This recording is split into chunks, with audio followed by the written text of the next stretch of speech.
नमस्कार प्रेक्षकांनो, लग्नानंतर होईलच प्रेम या मालिकेच्या आजच्या भागात आपण पाहणार आहोत की जीवा आणि नंदिनी त्या लेटरवरूनच बोलत असतात.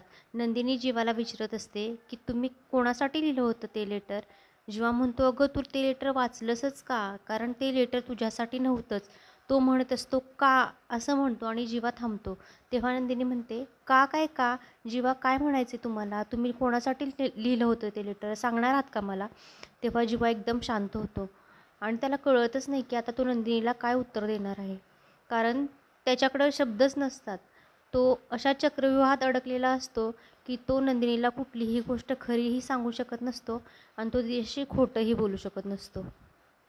तो नंदिनीला म्हणतो, म्हणजे नंदिनी, तू ते लेटर वाचून डिवोर्स पेपरवरती सह्या केल्यास का? तेव्हा नंदिनी म्हणती, हो, मी ते लेटर वाचलं आणि त्याच्यानंतरच मी डिवोर्स पेपरवरती सह्या केल्या. आता जीवाच्या सगळं लक्षात येतं की नंदिनीला डिवोर्स नको असतो, पण ते लेटर वाचल्यामुळे नंदिनीचा खूप मोठा गैरसमज झालेला असतो. नंदिनी म्हणते, जीवा, मी अशी मुलगी आहे की जिला नाती सांभाळायला आवडतात, जपायला आवडतात. डिवोर्स मला कधी नकोच होता. ती जीवाला म्हणत असते की जीवा, मी अशी कधीच नव्हते.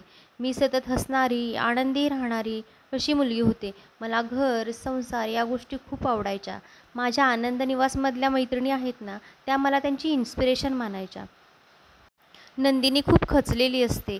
ती खूप दुःखी झालेली असते. ती म्हणत असते, अहो जीवा, मी तर सगळ्यात जास्त लूजर मला समजते. मी माझा आत्मविश्वास पूर्णपणे गमावला आहे आणि मला आठवतही नाही की मी शेवटचं कधी हसले ते. खूप खूप टेन्शन आलेलं असतं तिला. मी तुमच्या मागं धावून धावून मी मलाच विसरून गेली आहे जीवा. मला आठवतही नाही की मी स्वतःला, स्वतःच्या भावनांना कधी वेळ दिला आहे. मी नेहमी तुमच्या पाठीमागं लागत राहिले. कदाचित त्यामुळंच तुम्हाला माझी किंमत समजली नाही. मी तुम्हाला माझं सर्वस्व मानलं, पण मला काय मिळालं? आणि आता यासाठी मी तुम्हाला कधीही माफ नाही करू शकणार. इकडे पार्थ आता त्याच्या रूममध्ये येतो. तो दरवाजा बंद करतो आणि काव्याला बेडवरती शांत झोपलेलं पाहत असतो. तो तिला बघून पाहतच राहतो आणि तिच्या जवळ जातो.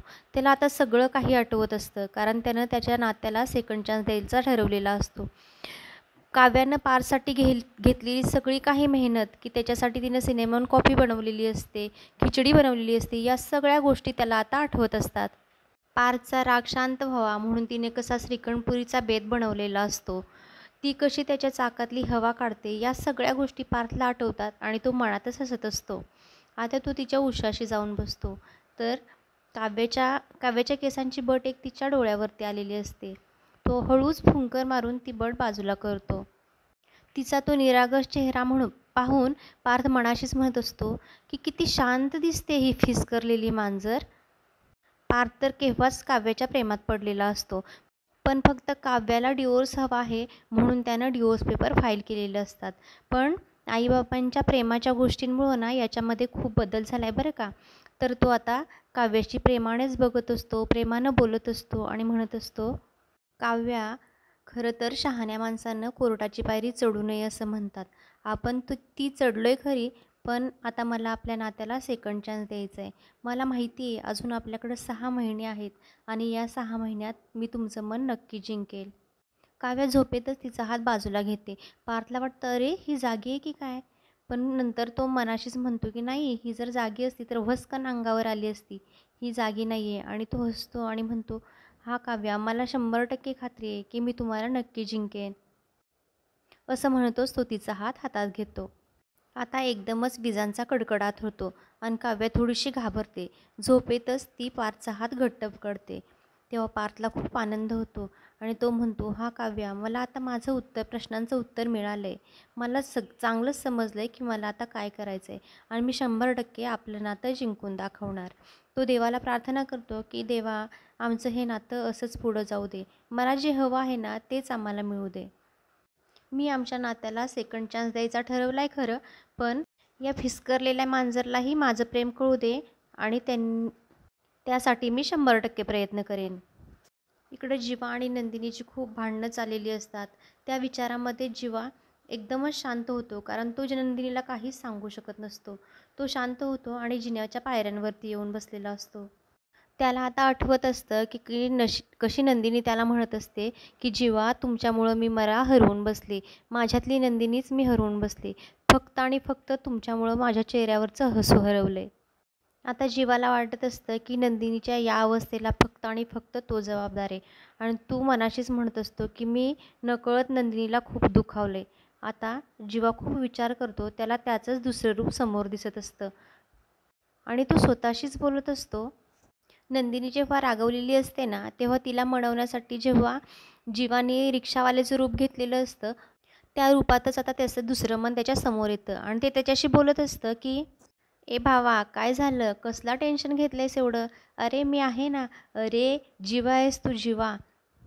तुला असं देवदासाचं रूप घेऊन बसलेलं बघितलं आणि म्हणूनच मी आलोय. बोल आता काय झालंय तुला?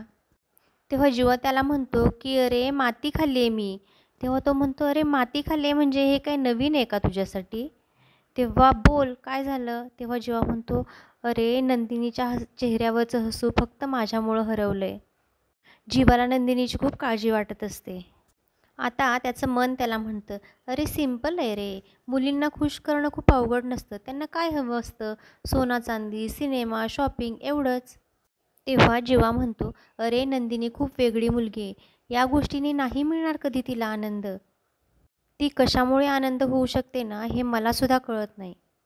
आता त्याचं मन त्याला सांगतं की अरे तुझ्या प्रश्नातच तुझं उत्तर आहे. नंदिनीचं हसू कोणी घालवलं सांग बरं? तर तो म्हणतो मी.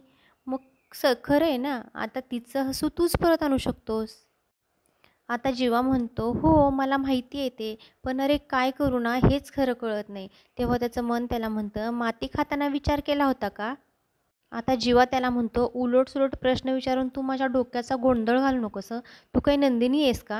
का इथं माझ्या जखमेवरती मीठ चोळायला आलाय सांग बरं? ती नंदिनीही ना सारखे मला असेच टोमणे मारत असते. तेव्हा त्याचं मन त्याला म्हणतं अरे तिनं मारलेले टोमणे दिसतात, पण ती टोमणे का मारते ह्याचा कधी विचार केला आहेस का तू? का त्रास देतोयस त्या गरीब गायला? तेव्हा जेव्हा म्हणतो ती काही गरीब गाय वगैरे नाही आहे हं. आता त्याचं दुसरं मन त्याला म्हणतं की तू जर मॅटर केला असता ना तर ही वेळ आलीच नसतं भेंडी. तेव्हा तो म्हणतो आता काय मॅटर केला मी? तेव्हा त्याचं मन त्याला म्हणतं अरे तू काय करतच नाहीस ना, हाच तर मोठा प्रश्न आहे. आतापर्यंत तू तिच्यासाठी काय केलं आहेस आठवतं आहे का तुला? कारण तू तिच्यासाठी आजपर्यंत काय केलंच नाहीस ना, फक्त एहसान केल्यासारखं तू तिच्यासोबत लग्न केलं आहेस. ती काय आली होती का तुझ्याकडं म्हणायला की चल बाबा माझ्याशी लग्न कर म्हणून?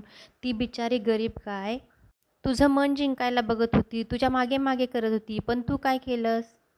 तिचं हार्ट ब्रेक केलंस. तेव्हा आता जीवा म्हणतो की काय बोलतेस तू हे? मी मगापासून तुला सगळं सांगितलंय ना, मी माझ्या सगळ्या चुका मान्य केल्यात. मग तू का हे तेच तेच सांगतोयस मला? तू मला इरिटेट करू नकोस हं, तू मला काहीतरी सोल्युशन दे. तेव्हा आता त्याचं मन त्याला म्हणतं की तुला जर खरंच नंदिनीला जिंकायचं असेल ना, तिच्या मनात तुझ्याबद्दल प्रेम निर्माण करायचं असेल ना, तर तुला हे डोकं गरम करून अजिबात चालणार नाही. तुला आता शांतच राहावं लागेल. तुला आता लग्ना अगोदरचा जीवा व्हायचा आहे, समजलं का? तेव्हा आता जीवा थोडा शांत होतो आणि म्हणतो त्या जीवाला तर मी मागच विसरलोय. तेव्हा त्याचं मन त्याला सांगतं की इथंच माती खाल्ली आहेस ना तू, आता तू ते सगळं सोड आणि तिच्यासाठी पुन्हा जुन्या जीवाचा हात पकड. तिला बरं वाटेल असं नाही, तर तिला खरं वाटेल असं वाग. तिच्यासाठी जे काही तू करशील ना ते अगदी मनापासून कर. आता जीवाच्या चेहऱ्यावरचं हसू परत आलेलं असतं आणि तो विचार करत असतो की आता नंदिनीच्या चेहऱ्यावरचं हसू त्याला परत आणायलाच हवं. इकडे पार्थच्या रूममध्ये पार्थ अजूनही काव्याच्या उशाशीच बसलेला असतो. तो तिच्याकडे पाहतच असतो. आता त्याला आठवत असतं की काव्या कशी त्याला म्हणाली होती की फ्रेंडशिप बँड बांध म्हणून. तेव्हा पार्थ नाही म्हणालेला असतो. आता फ्रेंडशिप बँड घेतो आणि तो काव्याच्या हातात बांधतो. कारण तो असं म्हणतो की आता एक पाऊल स्वतःलाच पुढे टाकायला हवं आणि तो तिच्या हातात फ्रेंडशिप बँड बांधतो आणि मनाशी म्हणतो हॅपी फ्रेंडशिप डे काव्या. इकडे दुसऱ्या दिवशी नंदिनी आणि मानिनी किचनमध्ये त्यांचं त्यांचं काम करत असतात. आता संधी भेटलेली असते तर नंदिनी मानिनीला म्हणते की आई मला काय वाटतं की पिहू थोडीशी अपसेट आहे ना अजून, तर आपण काउन्सिलरला बोलवूयात का? तेव्हा मानिनी म्हणते काय काउन्सिलर? तेव्हा नंदिनी म्हणते हो ना, मला असं वाटतं आहे की तिच्या डोक्यात काहीतरी चाललं आहे आणि मला हे वाटतं आहे की काउन्सिलर समोरच ती व्यक्त होईल आणि ती थोडीशी शांतही आहे. मला तिचं खूप टेन्शन आले आई. मी काय कन्फर्मेशन देत नाही आहे याचं, पण मी तुम्हाला विचारते आहे. मी तुमचा सल्ला घेते की बोलवूयात का आपण काउन्सिलरला? तेव्हा मानिनी म्हणते, हो मलाही असं वाटतंय. ते लेकरू बिचारं खूप शांत शांत असतं, त्याच्या डोक्यात काहीतरी चाललं आहे. चांगला विचार आहे तुझा. तेव्हा कसं सुचलं तुला हे? तेव्हा नंदिनी म्हणते, मला नाही सुचलं हे, जीवांना सुचलं. तेव्हा नंदिनी आता मानिनीला म्हणते की आई काय बनवायचं आज जेवायला, काय मेनू बनवूयात? तेव्हा मानिनी म्हणते की मला आज देवाला नैवेद्य दाखवायचं आहे ना, तर मला असं वाटतं की श्रीखंडपुरी बनवूया. मी श्रीखंड बनवलं आहे, पण पुऱ्या बनवायच्या राहिल्यात, ते तू बनवशील का? तेव्हा जीवा तिथे येतो. जीवा म्हणतो, ए आई ती काय एकटी बनवील पुऱ्या? कारण शेअरिंग इज केअरिंग ना. आता मानिनी म्हणते, असं आहे का? अरे पण तू बाहेर जाणार होतास ना? तेव्हा जीवा म्हणतो, हो जाणार होतो, पण पुऱ्यांचा विषय ऐकला आणि म्हटलं आता कशाला जायचं, मी ना आता नंदिनीला पुऱ्या करायला मदत करेन. तेव्हा नंदिनी एकदम जीवाकडे रागात बघते. आता इकडे काव्या तिच्या रूममध्ये झोपेतून उठते आणि म्हणते, जोरातच ओरडते, देशमुख. तेव्हा पार्थ ना दाढी करत असतो. त्याने त्याची शेविंग क्रीम चेहऱ्यावरती लावलेली असते. तो तसाच काव्याजवळ येतो आणि म्हणते, काय झालं ओरडायला? किती जोराने ओरडताय? माझे हार्टबीट थोडा वेळ स्किप झाले ना. तेव्हा ती म्हणते, तुम्ही काल रात्री माझा गैरफायदा घेतला आहे का? तेव्हा पार्थ म्हणतो, नाही नाही तुम्ही असं का बोलताय? तेव्हा काव्या म्हणते, मग हे काय आहे? तेव्हा पार्थ म्हणतो, हे काय आहे म्हणजे? अहो तुमचे स्पेक्स थोडे खराब झालेत ना, त्यामुळे तुम्हाला व्यवस्थित दिसत नाही. फ्रेंडशिप बँड येतो. तेव्हा काव्या म्हणते, मस्करी करू नका हां का देशमुख. आता पार्थ म्हणतो, एवढं ओरडायला काय झालं आहे? फ्रेंडशिप बँडच आहे ना तो. रात्री तुम्ही झोपला होता तेव्हा मी तुमच्या हातात बांधला. तेव्हा काव्या म्हणते, पण मी झोपल्यावर तुम्ही माझ्या हातात का बांधला? तेव्हा पार्थ म्हणतो, अहो तुम्हाला माहिती आहे का, माझी आई म्हणते की मांजर झोपलेलं असतानाच त्याच्या गळ्यात घंटा बांधावी. बघा हा पार्थ ही खूप विनोदी आहे, कधीतरी खूप छान जोक्स मारत असतो हा. कसं वाटतं तुम्हाला या उंदर मांजराचं भांडण? आता काव्या खूप चिडलेली असते, त्याच्या अंगावर जाणार असते, तोपर्यंत पार्थ तिला शांत करतो. काव्या म्हणते, जेव्हा मी तुम्हाला फ्रेंडशिप बँड बांधणार होते तेव्हा तर नाही बांधून घेतलं. तेव्हा म्हटलात, नाही नाही मला बांधायचं नाही. तेव्हा पार्थ म्हणला, तुम्ही ते घरच्यांसाठी बांधत होता आणि मी हे फ्रेंडशिप बँड खूप मनापासून बांधले. पार्थ आता काव्याला म्हणत असतो की तुम्ही जसं आपलं नातं नाकारलं आहे, तसं तुम्हाला जर हे फ्रेंडशिप बँड नको असलं तर तुम्ही ते नाकारू शकता. तुम्हाला जर नको असेल तर ते तुम्ही काढून ठेवू शकता. आता इकडे दुसरीकडे नंदिनी किचनमध्ये पुऱ्या करत असते. जीवाही तिला मदत करत असतो. तर जीवा एक पोळी लाटतो आणि म्हणतो की किती गोल आली आहे चपाती, खूप दिवसानंतर करतोय पण आकार काय बदललेला नाही हं. तेव्हा नंदिनी म्हणते, हो का, जमतंय ना, मग करताय का पोळी भाजी केंद्रामध्ये काम?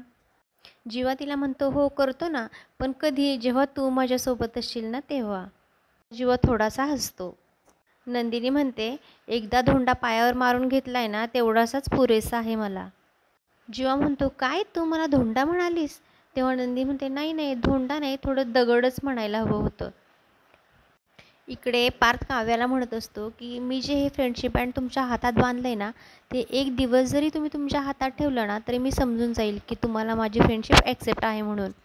तेव्हा काव्या म्हणते, अहो देशमुख, स्वतःला फ्रेंड समजताना मग मैत्रीची कर्तव्य पार पाडायची ना. तेव्हा पार्थ म्हणतो, का काय झालं? तेव्हा काव्या म्हणते, माहिती नाही आहे का तुम्हाला, मला दररोज अभ्यास करायचा असतो ते, तर एखाद्याने माझे रीडिंग स्पेक्स दुरुस्त करून आणले असते आणि तिचं लक्ष पाठीमागे जातं, तर पार्थनी ऑलरेडी तिचेच रीडिंग स्पेक्स दुरुस्त करून आणलेले असतात. काव्या ही थोडी शॉक होते, पण तिला पार्थचं थोडंसं कौतुक वाटतं आणि ती कौतुकानेच पार्थकडे पाहत असते आणि पार्थही काव्याकडे पाहून गालातल्या गालातच हसत असतो. खूप छान बॉन्डिंग व्हायला लागले हां आता या दोघांमध्ये. तुम्हाला काय वाटतं प्रेक्षकांनो? तुम्हालाही आजचा भाग आवडला असेल तर व्हिडिओला लाईक करायला अजिबात विसरू नका आणि चॅनेललाही सबस्क्राईब करा. उद्याच्या भागात आपण पाहणार आहोत, इकडे नंदिनी पुऱ्या तळत असते आणि तिला खूप घाम आलेला असतो. तर जीवा तिला म्हणतो, मी तुझा घाम माझ्या रुमालीने पुसून देऊ का? तेव्हा नंदिनी म्हणते, नाही नाही नको. तेव्हा जीवा म्हणतो, हे बघ आता मी तुझ्या चेहऱ्यावरचा घाम न हात लावता कसा पुसून टाकतो ते. तेव्हा तो फ्रीजचं दार उघडतो. नंदिनी फ्रीजजवळ गेलेली असते आणि फ्रीजमधल्या हवेने तिचा घामही जातो आणि नंदिनीच्या चेहऱ्यावरती खूप छान हसू येतं आणि तिच्या चेहऱ्यावरचं हसू बघून जीवाही खूप खुश होतो. इकडे रम्या पिहूच्या आईला खूप भडकवत असते की नंदिनीने काउन्सलरला बोलवले पिहूसाठी, ती तुझ्या मुलीला वेडं ठरवायला लागले म्हणून. आता ही सगळी हॉलमध्ये येतात आणि खूप मोठा तमाशा चाललेला असतो. ती म्हणत असते, काउन्सलरला का बोलवलं आहे तू मला न विचारता? माझी मुलगीला काय वेडं ठरवायचं आहे का तुला? म्हणून ती नंदिनीवरती ओरडत असते.